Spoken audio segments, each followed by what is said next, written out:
Kita langsung ke Bang Idrus Marham agar narasi ini tidak menjadi kontroversi yang berlarut-larut. Bahkan tadi sampai terucap cacat demokrasi. Jangan sampai terulang di negeri tercinta ini.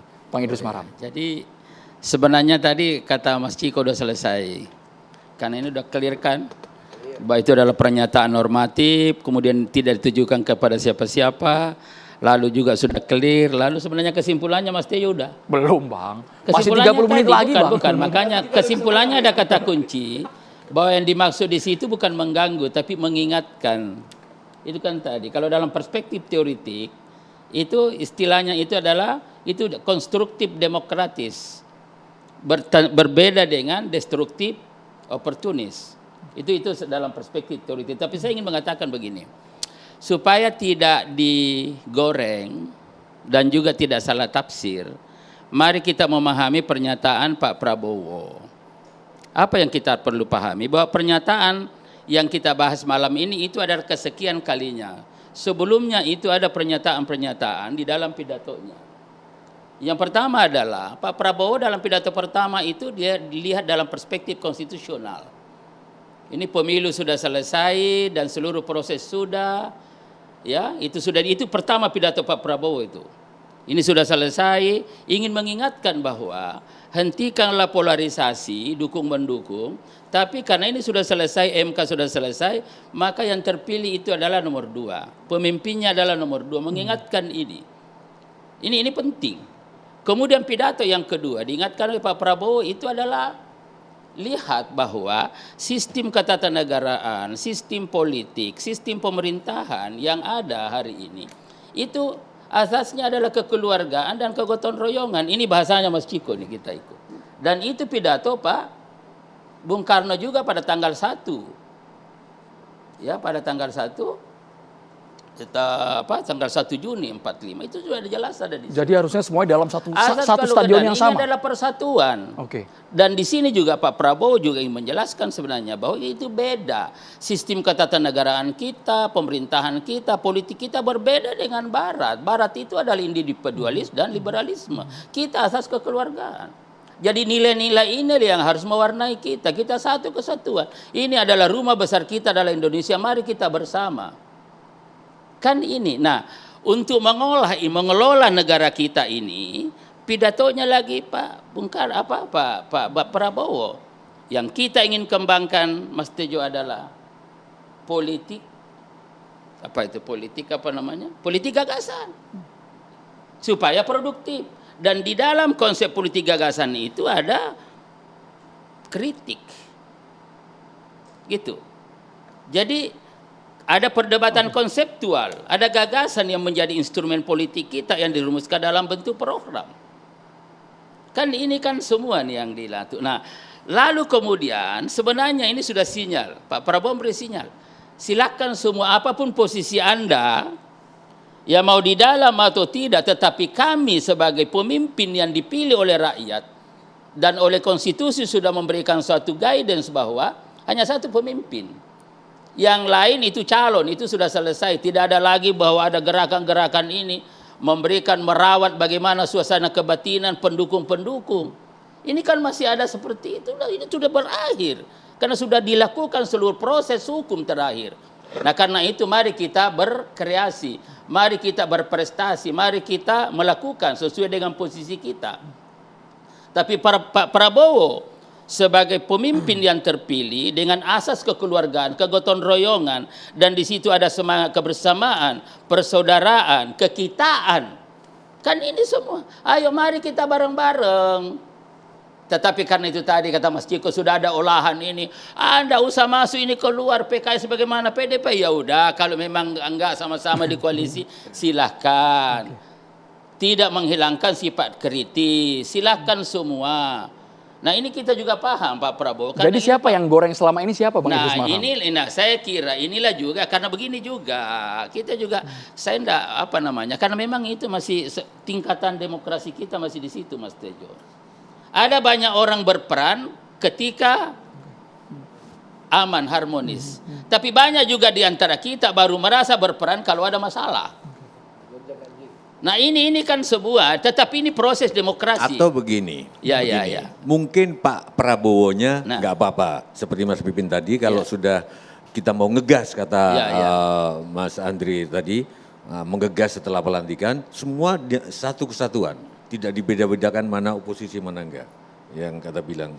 Cuman prakteknya Ya. ada orang yang sekitarnya itu mungkin overacting. Olah mengolah tadi itu Mas Tejo. Jadi ini padahal nggak apa-apa, Pak Prabowo nggak apa-apa sama ini. Ngepasin. Tapi supaya Pak Prabowo nggak kesini gitu loh. Pembisik. Nah itu gimana menghindari itu? Contoh yang paling konkret, saya nggak ada problem sama Pak Jokowi. Cuman sering ngeritik iya, tapi seperti Pak Agung Gumelar bilang kritik tidak dari kebencian, tapi karena saya suka negeri ini. Oke. Pak Prabowo datang saya mantu, Pak Prabowo enggak, Pak Jokowi datang saya mantu. Tapi Sujiwo Tejo enggak divaksin waktu istana bikin. Kalau enggak, saya enggak divaksin loh, vaksin di AstraZeneca, di Galeri Nasional, Seniman-seniman Budayawan Jakarta Medan di situ. Merdeka. Dalam istana yang ngadain. Saya enggak gimana yo, Sujiwo Tejo bukannya saya merasa besar enggak di kalau akhirnya 3 hari kemudian saya diundang Dewan Pers untuk vaksin saya. Dewan Pers yang, kalau enggak saya sudah mati mungkin sekarang. Oke. Gitu. Artinya apa? Nah, bagaimana menghindari lingkaran-lingkaran gitu? Saya yakin Pak Jokowi enggak ada masalah. Tapi lingkarannya jangan untuk nyenangin Pak Jokowi. Berarti yang ganggu dari dalam Mbah Tejo maksudnya? Yang ganggu dari dalam? Katanya kalau berbangsa dalam stadion harusnya sama dong. sama. Mau Tejo itu suka ngeritik, mau udah tetap vaksin aja. Jangan karena dia suka ngeritik nggak divaksin. Jadi Gitu loh. Mas Tejo, Mas kalau nggak ada Dewan Pers aku udah mati. Serius. Ini gimana ngatasin ini? Jadi gini dulu, saya ingin tuntaskan dulu Mas Tejo. Jadi secara konstitusional, secara konseptual, jadi pernyataan Pak Prabowo yang terakhir di PAN itu setelah ada kaitan dengan politik praktis. Itu yang dikatakan Mas Tejo tadi. Sudah ada olah mengolah. Nah, olah mengolah ini ada di mana? Kan ini kan sebenarnya itu yang saya katakan tadi, ada banyak orang yang berperan ketika ada masalah maka bikin masalah. Gini loh. Tetapi ada juga orang yang bisa berperan ketika harmonis, dan biasanya orang berperan dalam situasi yang harmonis itu konsep, bukan olah mengolah Mas Ciko.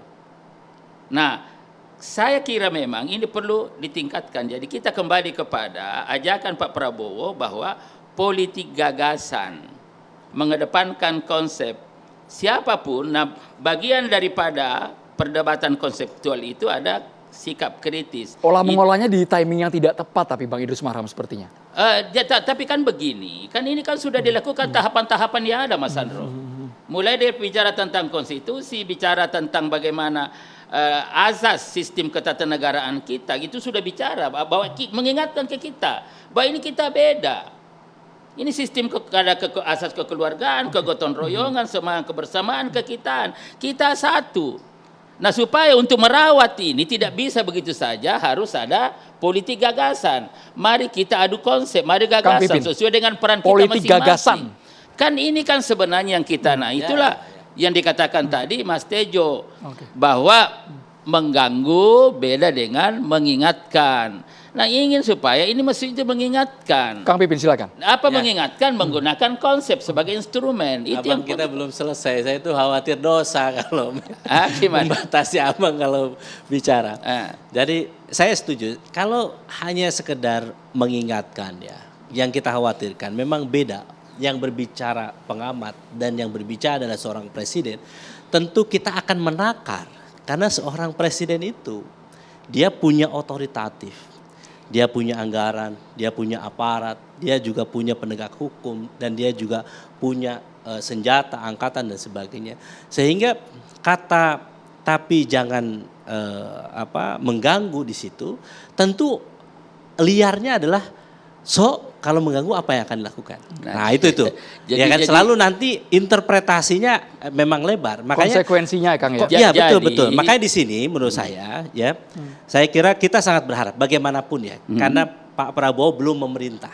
Saat ini elected, tetapi pemerintahan masih Pak Jokowi ya. Dan kita sebetulnya punya kenangan yang cukup miris di era Pak Jokowi ini.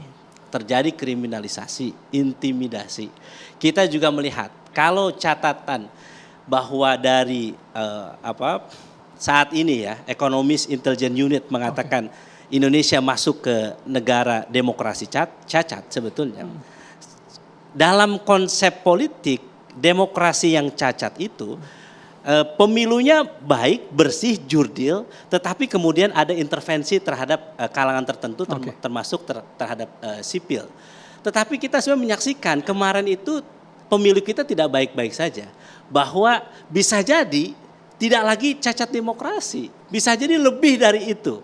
Ya, lebih worse dari itu, lebih buruk dari sekedar cacat demokrasi. Nah tentu rakyat punya harapan kepada presiden terpilih nanti bahwa kita berharap demokrasi kita baik, ekonomi kita baik, lapangan kerja kita baik, tanpa tadi mengekang ekspresi publik, tanpa dengan cara mengancam satu dengan yang lainnya.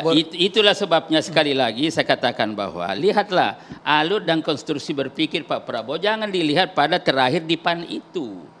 Tapi Pak Prabowo sudah mengingatkan konstitusi kita begini nih warnanya nih.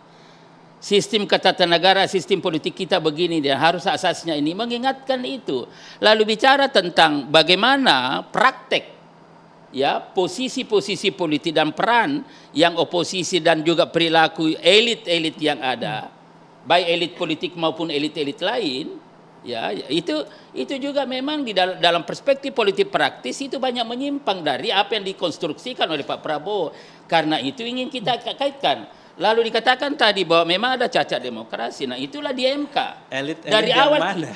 Nah, misalnya contoh, ya, Bang Idrus, kami 10 tahun di luar pemerintahan.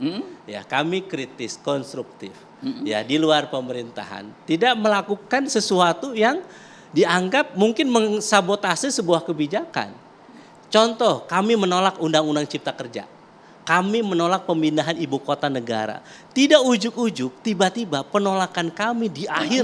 Misalnya dalam pengambilan keputusan. Jadi saya kira di sini kita tidak misalnya bicara PKS ya. Tanpa melakukan rasionalisasi pembahasan pembahasan pasal per pasal dalam mengkritik kebijakan pemerintah. Jadi ini bukan. Jadi menurut saya masih ini bukan jadi apa kecurigaan Bang tompak Idrus pembelaan PKS, terhadap para tetapi elit ini adalah secara umum dan tepat. tadi kan sudah sepakat tidak ditujukan kepada PDIP, tidak kepada PKS. Jadi itu, tetapi Pak Prabowo melihat realitas politik praktis ini loh yang kita perbaiki. Bagaimana memperbaiki? Kembali kepada konstitusi. Bagaimana memperbaiki?